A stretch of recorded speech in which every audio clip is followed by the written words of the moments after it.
Tyson Fury says Deontay Wilder's best opponent was a 49-year-old Ortiz and that he's in trouble. He said the 49-year-old man nearly knocked him spark out. Now, the Deontay Wilder fans have been very complimentary of Tyson Fury, saying all kinds of great things about him. This is the lineal champion. This fight will decide who the number one in the division is. You know, they're buying into all the hype from Frank Warren and Shelley Finkel and Lou DiBella and all these people acting as though Anthony Joshua is irrelevant in this situation and whoever wins out of Fury and Wilder is the number one and might as well be called undisputed. That's the way they're carrying on. And the Wilder fans are buying into this. But are the Wilder fans buying into what Tyson Fury's saying about Ortiz, an old man? See, Tyson Fury hasn't been very complimentary of Deontay Wilder. You can say, well, he's just selling the fight. But I don't think Tyson Fury would be taking this fight if he really believed Deontay Wilder was that good. Yeah, I don't think he'd be taking the fight if he really believed Wilder was that good. Coming off the layoff, coming off the drink and drug problems, the depression, the time out the ring. Because remember, he could have signed with Eddie Hearn and he could have signed to fight Anthony Joshua. Yeah, he could have done that. He didn't do that. He could have also signed one-off fights against the likes of a Tony Bellew or a Dylan White. He didn't do that.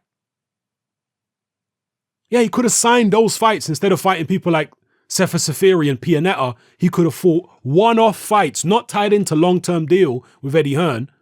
The long-term deal with Eddie Hearn was with the AJ fight at the end. He turned that down. He could have signed one-off fights with Bellew or Dylan White. He chose not to do that either. But yet he chooses to fight Wilder. Now that could be a big mistake for Tyson Fury, or maybe it's the right move. But the point I'm making is, I don't believe Tyson Fury really rates Deontay Wilder at all.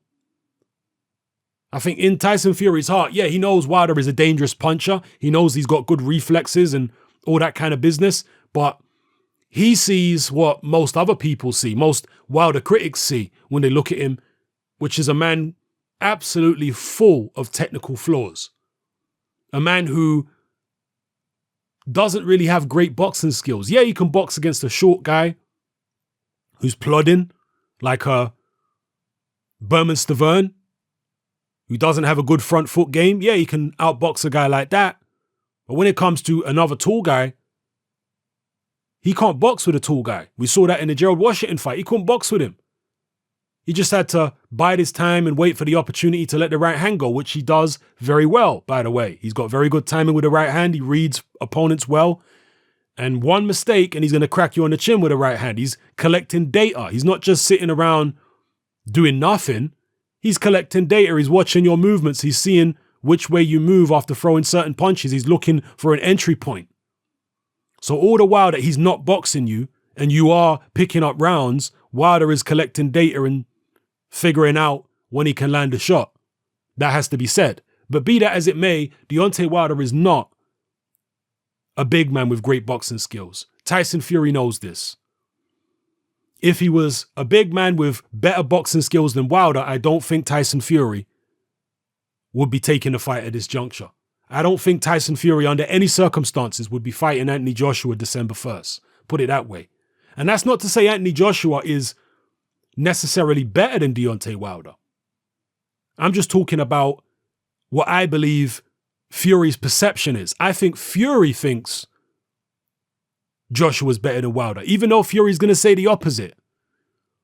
And there's reasons for that. But I think that actions speak louder than words. And I think Fury's actions have spoken here. He's taken on a guy in Wilder without having much prep, without having much rehabilitation, but he's happy to do it. And yes, there's money involved and all that kind of stuff, and it's still a risk, and it's risk reward, but I think he feels like the risk reward for taking on Wilder is worth it because Wilder's just so full of flaws.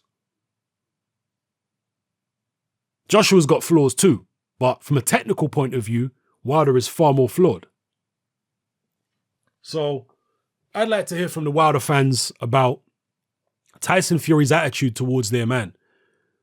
Because I believe what Tyson Fury is saying here, he believes in his heart that Wilder was nearly beaten by an old man, a guy in his 40s. Tyson Fury's dad said the same thing. Tyson Fury's dad, John, said, "There's no way Wilder beats my son.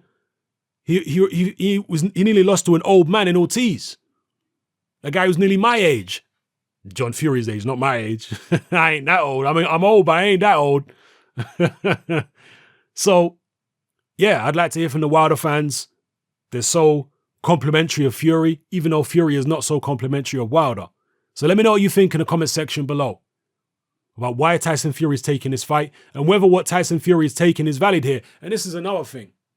I often talk about how boxing fans who follow a particular fighter will often trash their favorite fighters' rivals.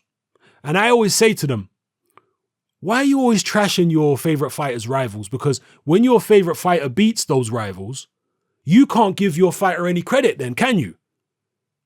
Because he only beat somebody who you were calling a bum and a hype job. So why are you jumping up and down when your fighter beats somebody you've been calling a bum and a hype job? Why are you acting like that's a great achievement? With the Deontay Wilder fans in this instance, they're not calling Fury a bum and a hype job. Now, they're obviously trying to make out as though beating Fury makes Wilder the number one in the division. That's why they're doing it. You know, they're doing it because of the Anthony Joshua politics.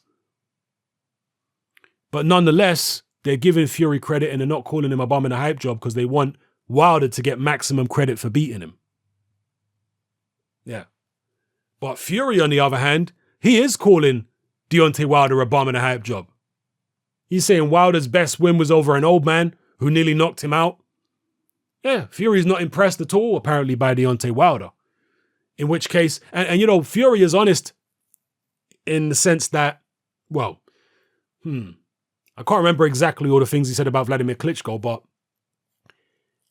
Fury's been saying basically that if he beats Wilder, and if he beats Joshua, it's no big deal because he doesn't really rate these guys. You know, that's what he's saying. I can't remember what he said about Klitschko, whether he went as far as saying Klitschko was a bum. And I think he probably did call Klitschko a bum at some point. But, you know, a lot of it is hype. A lot of it is to sell fights. But Tyson Fury believes a certain amount of stuff he says about fighters. He has to, right? Everything can't be hype and everything can't be an exaggeration or a lie. He believes something. And what he believes in Deontay Wilder, I don't think he rates him that much.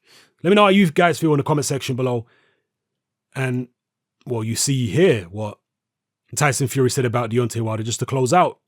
In this article, he said, Wilder ain't half the man Klitschko is. He fought hand-picked bums. Yeah, hand-picked bums. There's Wilder with Klitschko. Is that what Wilder's done his whole career? Fight hand-picked bums? Is Tyson Fury right? Is Tyson Fury in for a rude awakening? Let me know what you think in the comment section below, people. It's happening, I'm out. Join me on Patreon.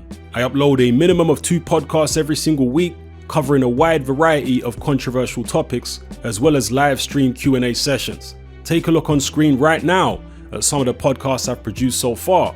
For just $3 a month, the equivalent of about £2 a month, you get access to all my new podcasts and my entire back catalogue of past podcasts, including my popular Confessions of a Nightclub Bouncer series. You can listen on your computer or on your smartphone or tablet by downloading the Patreon app from the Google Play Store or the App Store for free. The Patreon app also allows you to download each podcast in MP3. For less than the price of a cup of coffee, you get access to dozens of hours of exclusive content. It's easy to sign up, there's no contract, and you can cancel at any time. So come and join our community of free and critical thinkers by signing up with me here on Patreon today.